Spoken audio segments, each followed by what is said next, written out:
Bonjour tout le monde et bienvenue dans ce nouvel épisode de notre podcast.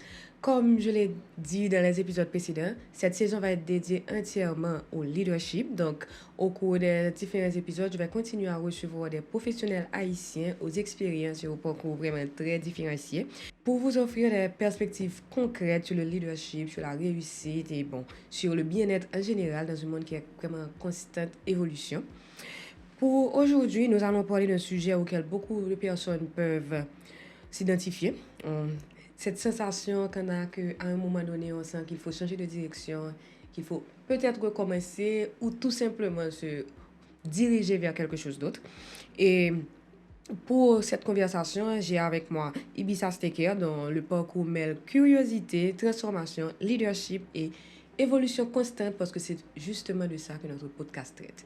Ibissa, merci d'être avec nous aujourd'hui. Merci Daphné, je suis très contente d'être avec vous et de pouvoir échanger sur un sujet aussi intéressant.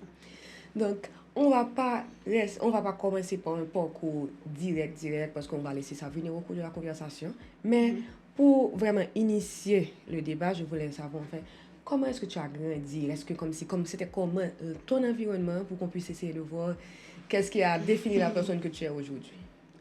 Et moi, j'ai grandi en Haïti, dans un environnement familial avec 3 sœurs, beaucoup de cousins et cousines. On était 17 du côté de mon papa et 7 du côté de ma maman. Et des amis proches qui sont comme ma famille en réalité. Et c'était un environnement aimant et des fois un peu chaotique avec toutes ces personnes, comme tu peux imaginer. Mais vraiment, j'ai des parents qui n'étaient pas typiquement haïtiens, si je peux dire comme ça. Mes parents étaient très ouverts et avaient une liberté d'esprit qui n'est pas forcément commune. Tu peux le voir sur mon prénom, d'ailleurs, qui n'est pas très commun.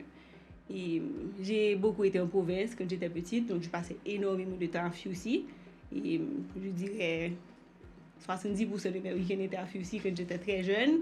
Et mon assiette a été à la mer, ou bien été à Jacmel beaucoup aussi, et dans le sud surtout, et des fois même à Seguin. Donc voilà.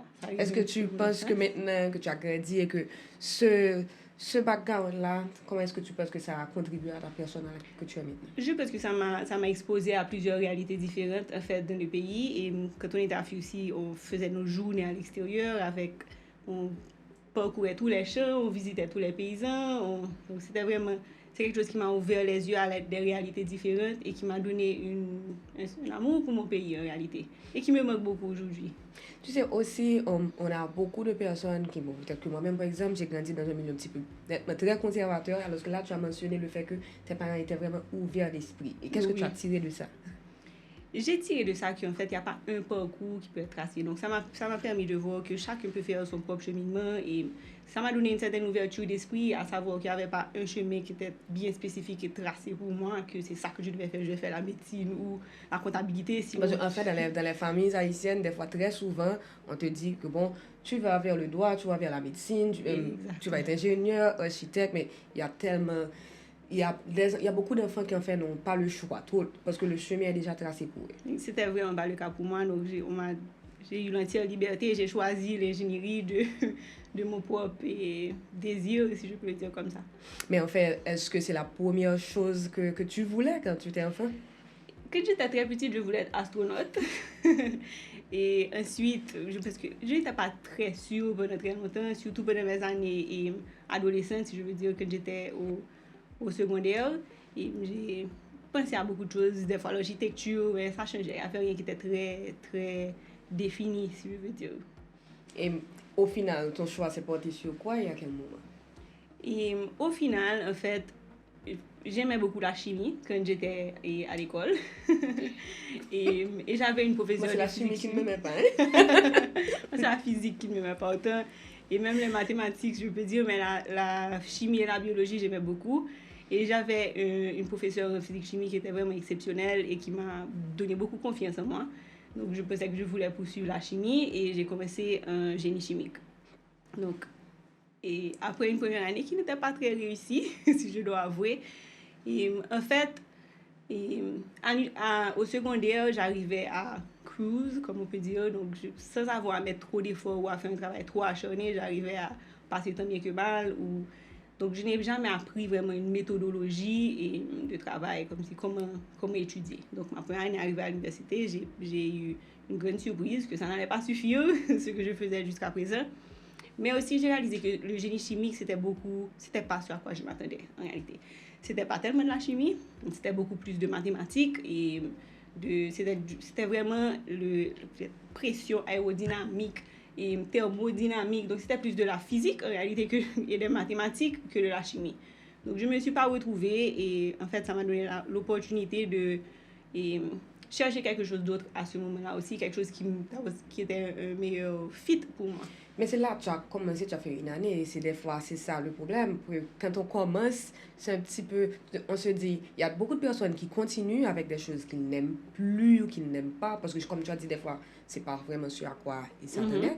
Mais par contre, dire que tu t'arrêtes et que tu vas te diriger vers quelque chose d'autre, ça demande quand même, allons dire, une certaine bravoure. Oui, ça Allez dire ça demande aux beaucoup parents, de courage. surtout quand ce sont les parents qui payent. Tu vas leur dire que bon, je ne veux plus faire ça. Oui, en fait, donc c'était ma première année. Mon papa était venu passer l'été avec moi à Montréal et pendant tout le temps, chaque jour, je devais lui dire que voilà, je n'allais plus continuer. Et je n'ai jamais pu lui dire, en fin de compte, je lui ai écrit une lettre que je lui ai envoyée par la poste, qu'il a reçue après son retour.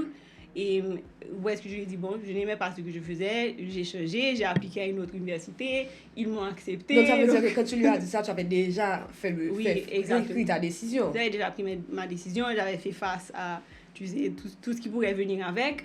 Et je lui ai un petit peu mis devant le fait accompli. Il m'a remercié pour la suite de ne pas avoir dit sur le coup, parce que je pense que lui aussi, il avait besoin d'un petit temps pour digérer, pour digérer la nouvelle. Mais voilà, je pense que ça a été le bon choix pour moi, parce qu'en fait, le génie industriel, même que ça gardait une composante analytique et cartésienne, si tu veux, il y avait quand même un aspect humain là-dedans. Mais dis-moi, concrètement, quelqu'un qui étudie génie chimique ou génie industriel, c'est quoi le travail que cette personne-là fait dans la vie après? Bon, le génie chimique, c'est beaucoup plus spécifique. Donc, tu vas certainement, bon, pas certainement, parce qu'il y a des exceptions à plein de personnes qui se réinventent, en fait. Mais le chemin traditionnel, c'est que tu vas travailler dans une manufacture de produits cosmétiques ou bien une raffinerie de pétrole ou donc vraiment des procédés qui ont rapport avec des produits chimiques et dans la transformation et la gestion de ces plantes. Et un génie industriel, c'est aussi sur des processus, mais des processus qui impliquent aussi des humains. Donc, ce n'est pas forcément des processus qui sont uniquement des processus chimiques ou qui sont faits par des machines en réalité. Donc, il peut y avoir des parties du processus qui est entièrement humain et qui n'a aucune intervention d'une machine. Par contre, je pense que le génie industriel est un petit peu plus large en fait que le génie chimique, dans le sens où c'est vrai que tu travailles sur des systèmes, mais ces systèmes peuvent être au niveau d'une manufacture, sur une ligne de production, comme dans les services. Donc, à l'université, il y avait même un cours sur les services. Mais il y a beaucoup de personnes, des fois, qui pensent qu'ils ne veulent plus faire ci ou ça, mais en réalité, ils sont juste fatigués. Ils sont un petit peu, peut-être, on va dire, overwhelmed pour un petit moment, mais c'est des choses qui passent. Et donc, mais toi, tu étais sûre que, voilà, ça, je ne peux plus le faire. J'étais sûre. Donc, ça, vraiment, je ne me retrouvais pas du tout dans ce que j'étais en train de faire. Je n'aimais pas et donc, j'étais assez sûre que c'est pas ça que je voulais faire. Et même dans les choix que j'ai eu à faire plus tard de ma carrière, donc si vous parlez un petit peu de mes débuts, j'ai travaillé, quand je suis rentrée de l'université, j'ai travaillé à une institution de microfinance, un petit peu au hasard. Donc j'avais une amie qui travaillait là, et c'était peut-être la première ou deuxième semaine que j'étais rentrée, je n'avais même pas encore préparé mon CV. Et puis elle me dit, bon, il cherche un gestionnaire de projet pour un projet où est-ce qu'il allait faire l'enrôlement de dizaines de milliers de bénéficiaires dans sur des paiements mobiles pour recevoir des paiements pour les services. Et puis donc il m'a dit qu'il cherchait un gestionnaire de projet. Est-ce que ça m'intéressait? J'ai dit oui, ok, très bien. J'ai préparé mon CV, c'est comme ça que j'ai eu ma première expérience à cette institution de microfinance. Et qui a été une expérience très enrichissante, même si que ce projet-là, en fait, n'a pas abouti parce qu'il est tombé à l'eau. Et il y a eu une autre expérience qui s'est présentée à ce moment-là, qui était au niveau d'un produit de micro-assurance qu'ils étaient en train de piloter. Donc, c'était tout de suite après le cyclone Isaac.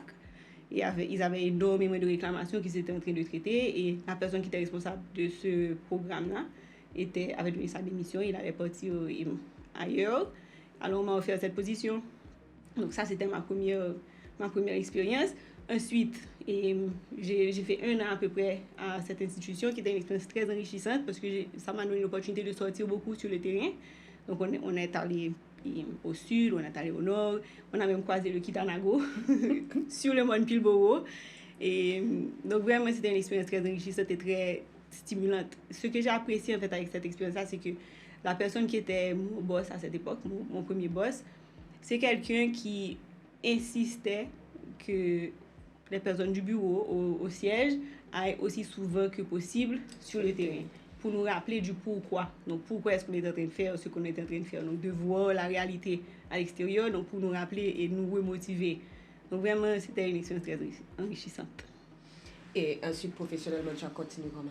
Ensuite, j'ai été à l'AIC. Donc, c'est d'ailleurs mon boss qui m'a dit, elle m'a appelé, elle m'a dit, donc, ils étaient en train de faire une restructuration de leur côté aussi, parce qu'ils allaient commencer à être régulés, donc ils devaient se recentrer un petit peu sur leur core business, qui était le crédit et pas l'assurance.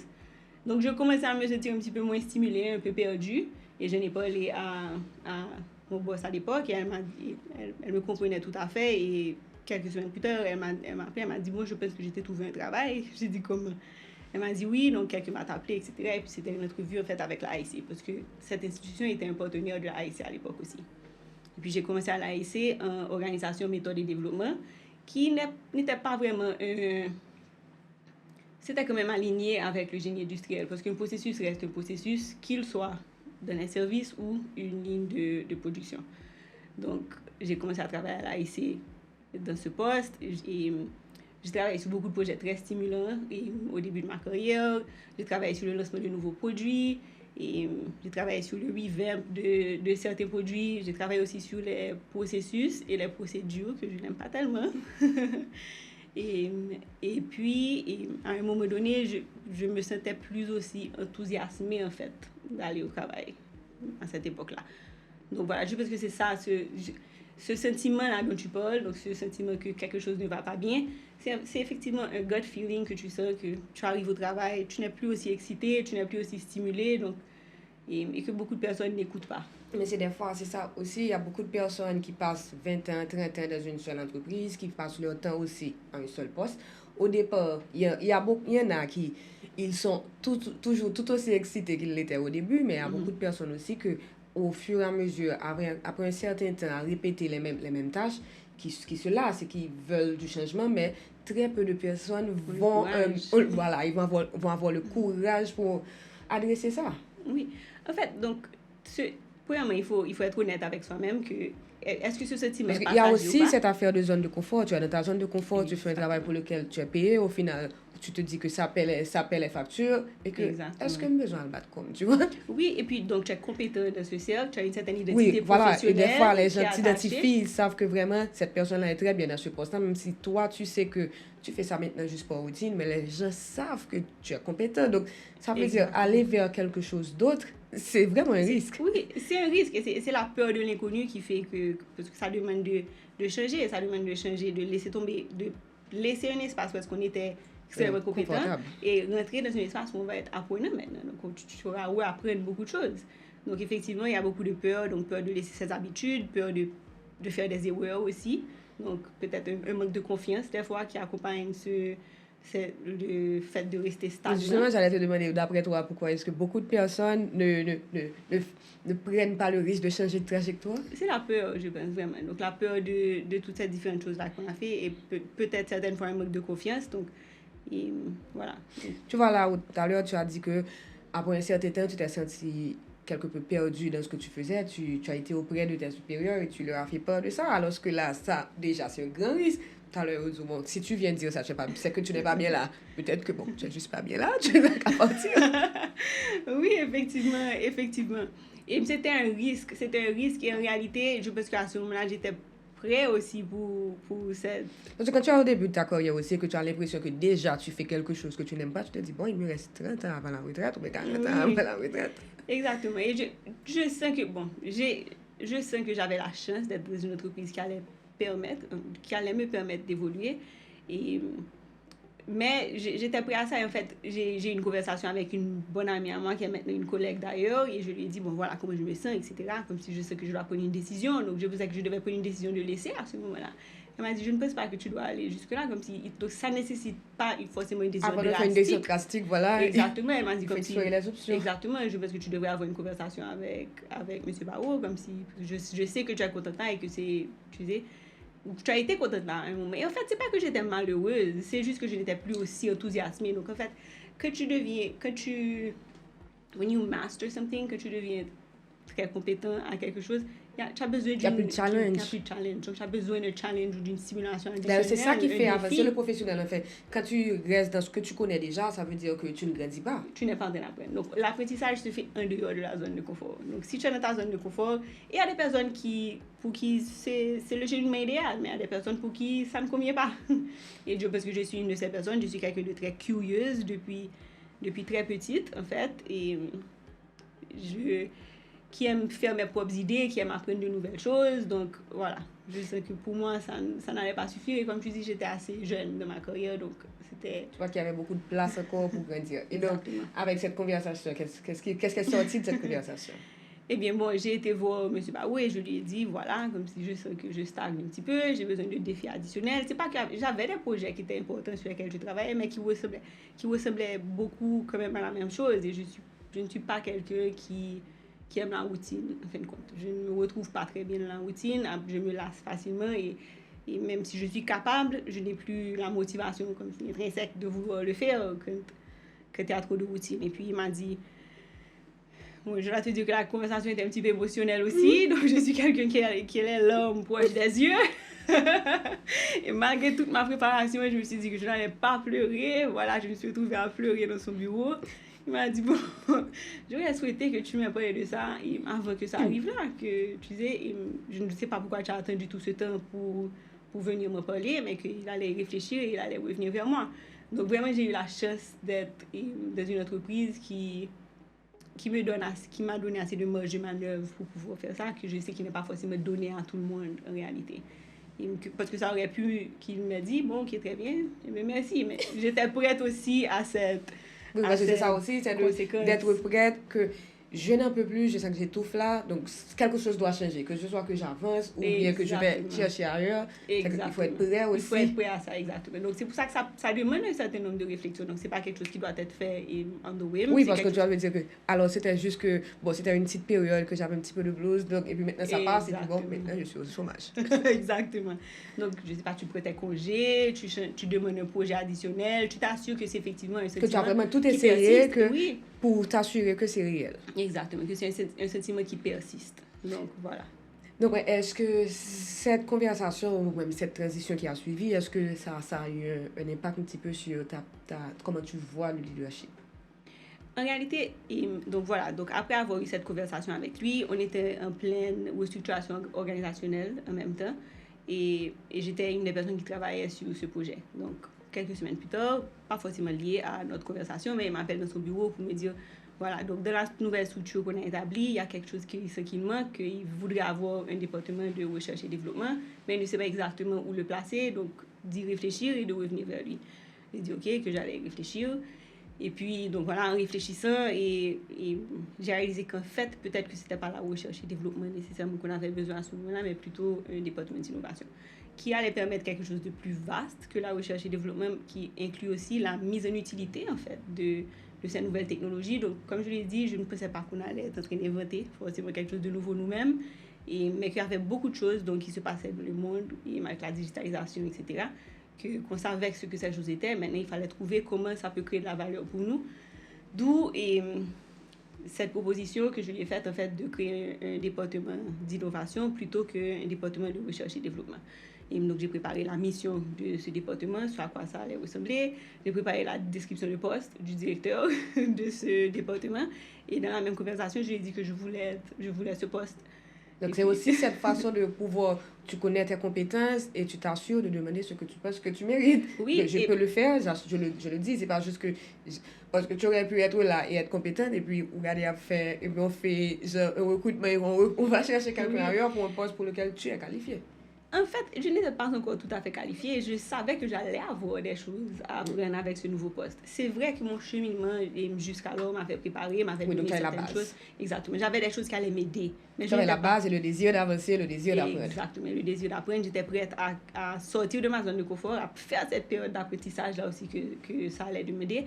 Donc, il y avait une préparation et un petit peu un travail invisible. Donc, le changement, ce n'est pas forcément la création du département parce que c'est l'accumulation de plein de choses qui te préparent à ça. Donc, c'est en restant curieux, donc je regardais beaucoup ce qui se passait à travers l'industrie, ce qui se passait dans le travail de mes collègues. Donc, j'étais impliquée dans beaucoup de différents projets interdépartementaux. Donc, en restant curieux, je pense que ça m'a permis de me préparer aussi à ce terrain-là. Et le travail a commencé petit à petit. Ce n'était pas un changement brusque qui était la création du département. Donc, c'est deux choses. Donc, ce petit travail qui se fait au fur et à mesure, mais aussi d'être capable de seize une opportunité. Donc, une opportunité se présente, d'avoir le courage de la prendre. C'est comme je peux me dire que tu étais déjà préparée et puis l'opportunité s'est présentée, donc tu étais prête pour... Et j'avais beaucoup à apprendre, mais j'étais prête à le faire. Donc, il a accepté la proposition et puis on avait notre tête stratégique quelques semaines après. Et on a présenté au reste de l'équipe et je pense que ça s'est bien passé. Et puis voilà, maintenant je me suis mise à apprendre acharnement. Donc, j'ai écouté beaucoup de podcasts sur le leadership. J'ai suivi un cours en ligne, j'ai fait beaucoup de lectures, d'articles, etc.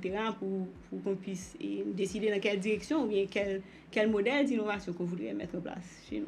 Donc voilà, c'est pour revenir à ma question. Donc là, tu as dit que tu as suivi beaucoup de podcasts sur le leadership, tu as essayé de te former, etc. Donc je reviens à la question qui est, est-ce que tu penses que cette transition-là, ce petit moment-là a vraiment changé comment toi tu voyais le leadership avant? Ça a vraiment changé comment je vois.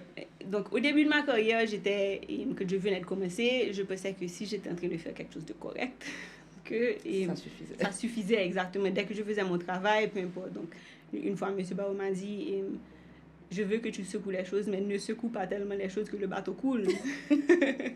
Donc, ça, c'était la première fois, si tu veux, ou les premières leçons que j'ai eu à faire un leadership, c'est que ton objectif n'est pas forcément d'exécuter le changement, mais c'est d'être capable de mener les personnes avec toi vers ce changement aussi. Et dans le poste où j'étais avant, en tant que responsable opération recherche et organisation méthode et développement, je n'avais pas de personnes dans mon équipe. Donc, je devais être capable de convaincre d'autres personnes, d'autres départements, de m'aider à accomplir des objectifs.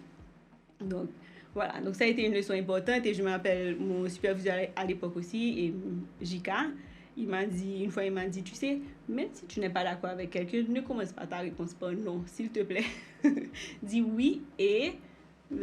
Parce que si tu dis non, la personne arrête de t'écouter. Donc, la première leçon, la première transformation pour moi de leadership, c'était que je devais sortir du fait que j'essaie de faire, d'exécuter et de faire avancer à quelque chose que j'essaie de faire tout le monde aller avec parce moi. Que là, c'est plus juste toi, parce que le leader, c'est pas juste cette personne-là qui a toutes les réponses, c'est plutôt la personne qui fait participer tout le monde, qui donne... Exactement. Donc, comment est-ce que je pouvais motiver tout le monde à avancer? Et ça, c'était avec mon premier travail, mon premier poste que j'ai appris cette leçon-là. Et avec le département d'innovation, quand ça a été créé, ce que ça a changé, en fait, c'est que maintenant, c'est non seulement que je devais aider à mener le changement, mais je devais créer les conditions pour permettre à d'autres personnes de mener le changement maintenant. Donc, en réalité, le département d'innovation a 3 volets. Ou 3 axes, si tu peux. Le premier, c'est un petit peu un tour de contrôle, donc de s'assurer que toutes les initiatives qui sont en train d'être menées à l'AIC sont synchronisées, vers une stratégie globale. Et le deuxième, c'est un rôle de tour de guet, donc de regarder ce qui se passe à l'extérieur et qu'est-ce qui pourrait être utile pour nous et créer de la valeur, soit pour nos collaborateurs, soit pour nos clients. Et le troisième, c'est de créer une culture d'innovation. Donc, le modèle qu'on a choisi, dans mon équipe, on est 3 personnes. Il n'y a pas moyen qu'à 3, qu'on puisse faire tout ce qu'il y a à faire en termes d'innovation à l'AIC. Donc, c'était de créer une culture d'innovation parce que tout le monde, c'était qu'ils avaient le droit et le devoir de participer à cette transformation-là. Donc, voilà, c'est dans ce sens qu'en fait, mon leadership a changé. Ça a évolué un petit peu à chaque expérience. Il y a quelque chose d'autre que tu ajoutes. Il y a une nouvelle façon de voir les choses. Exactement. Et je pense, en réalité, ce sentiment d'inconfort là que j'avais, peut-être que c'était pas seulement que je voulais changer de poste, mais je voulais changer la façon que je contribuais aussi. Donc peut-être que c'est pas... Oui, des fois, c'est pas forcément que tu dois laisser cette entreprise ou laisser cette position. C'est peut-être de t'ajuster pour voir ce que tu peux faire en plus. Exactement, je voulais contribuer autrement et faire évoluer pas mon juste leadership. exécuter, mais regarder, Exactement. peut-être parce qu'il y a beaucoup d'entreprises en fait qui sont assez ouvertes à des propositions que tu peux justement... Il y a peut-être la liste de tâches qui a déjà été définie, mais ça, c'est pas que ça te limite forcément à exécuter seulement ça. Exactement. Et en réalité, jusqu'à ce moment-là, je n'avais jamais encore eu d'équipe, jusqu'à ce département-là. Donc, ça m'a permis aussi de développer ces compétences-là, de créer les conditions pour permettre aux personnes, d'abord de mon équipe, de grandir. Et je suis très fière de mon équipe d'ailleurs. Et ensuite, maintenant, c'est au sein de l'organisation qu'on est en train d'essayer de le faire. Donc, on vient de lancer un programme des champions d'innovation, où est-ce qu'on a identifié des ressources à l'intérieur de chaque département qui ont postulé pour ce poste, pour cette mission, si tu veux, d'être un champion d'innovation. Et là, on est en train de les former, les accompagner à travers le processus pour les aider à eux-mêmes, aider leurs équipes à identifier des situations qui pourraient être améliorées à l'intérieur du département, de venir eux-mêmes avec les solutions et de mettre en place les solutions eux-mêmes. Donc, c'est vraiment là... Et c'est tout nouveau en réalité, c'est cette année qu'on est en train de le faire et je sens que c'est quelque chose dont je suis très fière quand je vois l'évolution déjà en quelques mois de cette personne qui fait partie de ce programme et que je sens leur épanouissement en fait. Mais tu vois là, tu as précisé que avant tu n'avais pas une équipe, alors que maintenant que tu as une équipe et que tu vois que les résultats ou bien les résultats qu'on va avoir, c'est supposé, c'est pas juste les choses que toi tu as en tête, c'est les résultats de l'équipe. Mais donc en fait, pour vraiment être dans ce rôle-là, il faut aussi avoir une certaine ouverture de pensée pour être ouvert aux autres suggestions. Tout à fait. Donc si tu veux que ton équipe soit ouverte à des différentes façons de penser, il faut que toi tu le sois aussi. Donc il faut que tu puisses être capable d'écouter, il faut que tu puisses te challenger. Ne pas commencer les phrases par non. Oui. exactement. Il faut que tu sois d'accord d'être challengé et il faut que tu puisses créer la condition pour que tout le monde puisse contribuer en fait. Donc et malheureusement, c'est pas tout le monde qui a ce type de leadership. Il y a beaucoup de personnes qui ont un leadership un petit peu autoritatif, et, si tu veux, ou qui n'acceptent pas d'être challengées. Mais je pense que, en tout cas, certainement chez moi, et de manière générale, je pourrais dire à l'AIC, on est plutôt de ce style-là, où est-ce qu'on encourage tout le monde à contribuer et qu'on puisse reposer en fait sur l'intelligence collective. Mais justement, comme c'est pas partout qu'il y a toujours cette ouverture d'esprit, donc comment tu penses qu'est-ce qui serait selon toi comme c'est la meilleure façon un petit peu d'insérer ou bien de mettre à petite goutte des idées dans un environnement qui n'est pas forcément ouvert à ça? En fait, même à l'AI, c'est la nature humaine de résister au changement. Et c'est pas seulement... Donc, c'est vrai que du côté du leadership, tu veux écouter, etc., les retours des autres personnes et qui puissent contribuer et qui puissent te challenger pour avoir une idée bien robuste, en fait, à la fin. Mais de manière générale, les personnes résistent au changement. Donc, si tu essaies de... Une des choses qui sont importantes pour moi, si tu essaies de mettre en place un changement avec une équipe, il faut que l'équipe soit vraiment impliquée dès le début. Donc, le plus tôt tu arrives à impliquer l'équipe dans le processus, le mieux c'est. Il n'y a personne qui... Il se peut que ça arrive, mais je pense que c'est très rare qu'une équipe accepte quelque chose. Je te donne un paquet déjà tout fait, préparé pour toi, tiens. Non. Donc, en fait, il faut savoir arriver à convaincre sans imposer. Je pense que même plus que convaincre, il faut commencer par savoir écouter. Donc, il faut que tu puisses écouter le besoin des personnes, les réalités. Parce que c'est eux qui connaissent la réalité. C'est pas une autre personne qui est assise dans un bureau ailleurs qui peut dire... Oui, en plus, toi aussi, tu peux avoir une réalité dans ta tête, mais c'est que tu n'as pas la sensation, c'est pas tout. Et puis, c'est pas ça qui se passe sur le terrain en réalité. Donc, je peux penser que c'est comme ça que ça se fait. Donc, ça serait la solution idéale. Oui, peut-être que parce que ça se fait à tel endroit de cette façon, ça ne veut pas dire que c'est forcément le cas partout. Exactement. Donc, c'est vraiment de s'asseoir avec les personnes qui sont concernées, leur donner la voix de pouvoir exprimer leurs besoins dès le début. Donc, ça, c'est la première chose. La deuxième chose, c'est que de leur côté aussi, il y aura une peur. Donc, justement, ils sont habitués à une certaine façon de fonctionner. Donc, c'est de les accompagner, de les rassurer par rapport à ce changement-là. Donc, de les permettre de se projeter dans cette nouvelle réalité-là. Comment est-ce qu'ils vont fonctionner après ce changement-là? Ils fonctionnaient de telle façon. Enfin, comment est-ce que ça va se passer pour eux après cette mise en place du changement? Leur donner le droit de parole. Donc, voilà, pour mieux les comprendre et mieux les accompagner, il faut d'abord les écouter. Exactement. Il faut d'abord les écouter. Et puis, je pense qu'il y a aussi une partie de l'inconnu qui les effraie. Donc, il faut essayer de rendre le plus tangible que possible. Et avec des vidéos d'explication. Donc, si tu expliques, il faut expliquer le pourquoi. Il faut prendre leur avis au début. Il faut qu'ils comprennent ce qu'on est en train de faire et qu'est-ce qui motive cette décision-là ou ce choix de changement. Et puis, il faut après les accompagner à travers ce changement-là. Donc, il faut qu'on leur donne l'espace pour communiquer, pour écouter leurs préoccupations et les prendre en compte. Ce n'est pas seulement les écouter pour le fait de les écouter, mais aussi les prendre en compte. Et voilà. Non, mais être une femme professionnelle, bon, en Haïti, dans la société, bon, que ce soit dans la société haïtienne ou ailleurs, en fait, on ne fait pas forcément toujours de place aux femmes. Il faut un petit peu se battre parce qu'il faut d'abord gagner la confiance, etc.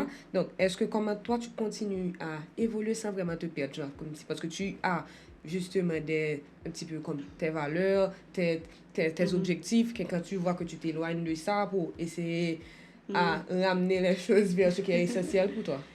Je pense que j'ai eu de la chance. Donc, déjà, dans ma famille, donc mes deux grand-mères étaient deux femmes extrêmement fortes, à leur façon différente chacune. Donc, j'ai eu deux très bons modèles et grandissants. Et plus tard, mon premier boss, dont je parlais tout à l'heure, c'était une femme qui était aussi exceptionnelle, vraiment. Et à la Haïti aussi, donc je ne suis pas la seule femme maintenant. Je suis arrivée avec d'autres femmes qui étaient dans des postes supérieurs à moi. Donc, je ne pense pas que j'ai senti ce que beaucoup d'autres personnes sentent ou ont comme expérience. Donc, est-ce que tu n'as pas eu à un certain moment l'impression qu'il fallait que tu fasses tes preuves? Oui, certainement, mais je pense qu'en fait, il faut que tout le monde fasse leur preuve. Donc, c'est vraiment la méritocratie, si je peux le dire. Donc, dès que tu...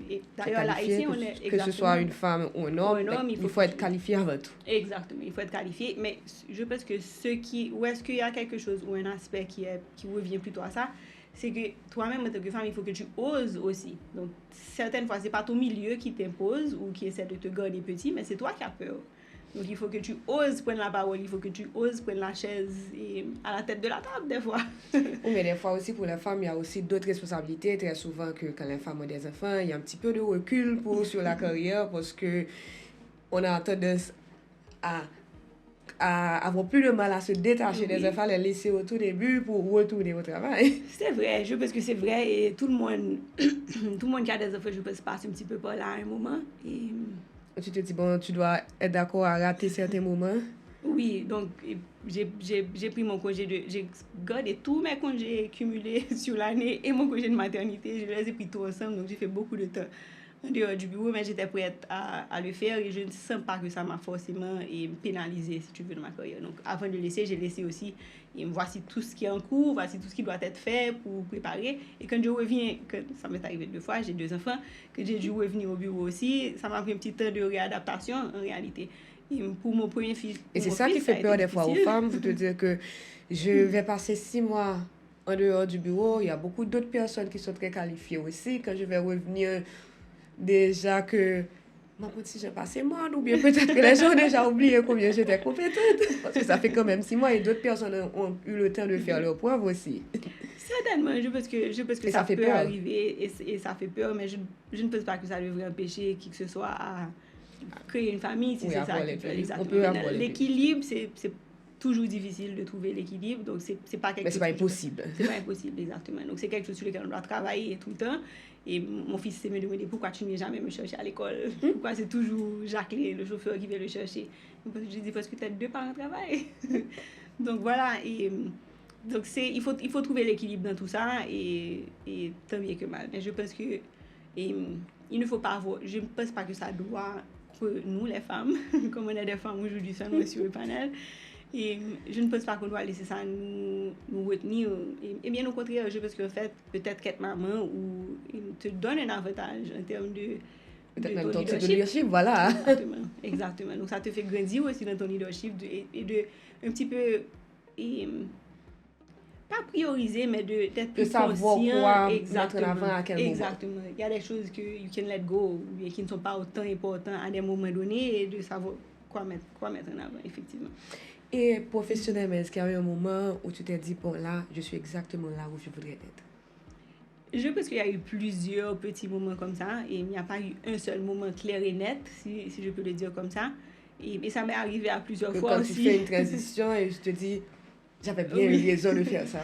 Oui, donc il y a eu certains projets sur lesquels j'ai eu à travailler, et je t'ai parlé tout à l'heure du programme des champions. Vraiment, je pense que quand j'ai vu ces champions, on n'a pas encore eu les résultats, mais quand j'ai vu la confiance qu'ils ont pris en eux et le fait qu'eux maintenant ils sont en train de mener des ateliers avec leurs équipes, donc vraiment là je suis en train de créer les conditions pour permettre d'autres personnes de se développer et de gagner en compétences et gagner en expérience, et je suis sûre, j'ai pas de doute que sur le long terme faire progresser leur carrière. Oui, c'est ça, et les fois les personnes ils grandissent.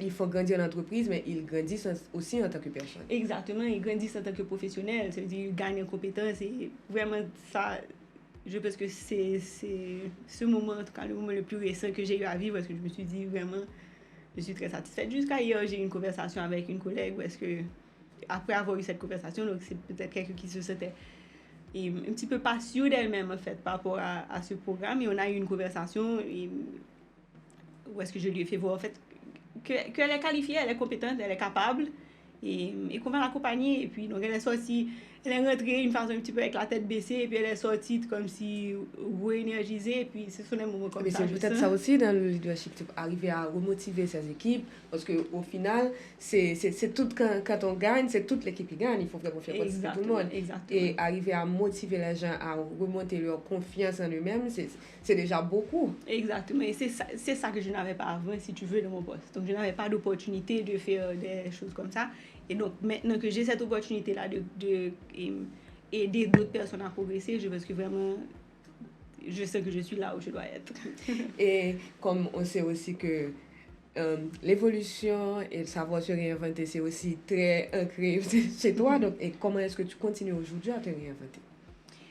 Tu sais, je suis quelqu'un de très curieux, je le dis beaucoup, et déjà, et donc je reste curieuse, donc j'essaie d'apprendre quelque chose de nouveau chaque jour, j'écoute des podcasts, comme je l'ai dit tout à l'heure, qui ne sont pas toujours tous directement sur le leadership ou bien sur l'assurance ou bien dans un domaine relié, mais dans des domaines connexes, donc pour continuer à apprendre. Donc je pense que une des choses qui est le plus importante pour continuer à se réinventer, c'est de garder cette posture d'apprentissage. Et c'est pas seulement pour continuer à se réinventer. Je pense que le monde dans lequel on évolue aujourd'hui, c'est un monde qui change très vite. Et je ne pense pas qu'il y a un de nous qu'en 2050, on va être en train de faire la même chose. Il se peut que le poste qu'on est en train de faire n'existe plus du tout. Donc, c'est la façon de rester. Exactement. Donc, pour moi, le skill qui est le plus important à développer, c'est pas un skill en particulier comme le coding ou je ne sais pas quoi, la programmation. Ce qui est le plus important à développer maintenant, c'est notre capacité d'apprendre. Donc, il faut qu'on reste curieux et qu'on cherche à apprendre constamment quelque chose de nouveau, même si c'est une langue que tu es en train d'apprendre, mais que tu entraînes ton cerveau à apprendre quelque chose de différent chaque jour, parce que ça, c'est, je pense, la certaine qui va se présenter dans le parcours de tout le monde devant nous.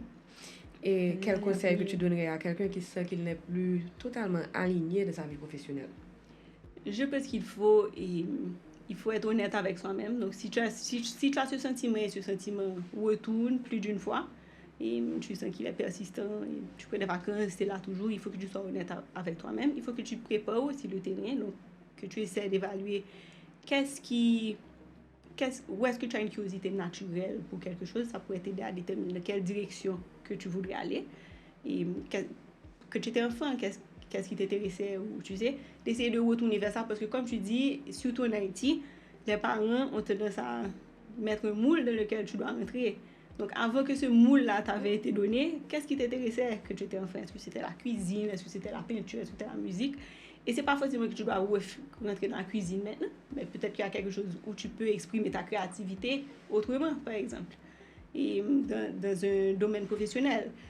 Ou ça peut être que tu décides aussi que tu voudrais ouvrir une pâtisserie, je ne sais pas. Donc, c'est d'essayer de retrouver ce qui spark ta curiosité. Et d'être honnête avec toi-même, d'être capable de faire face à ce sentiment-là, de ne pas le mettre de côté brush it off. Et puis, parce qu'on a une seule vie.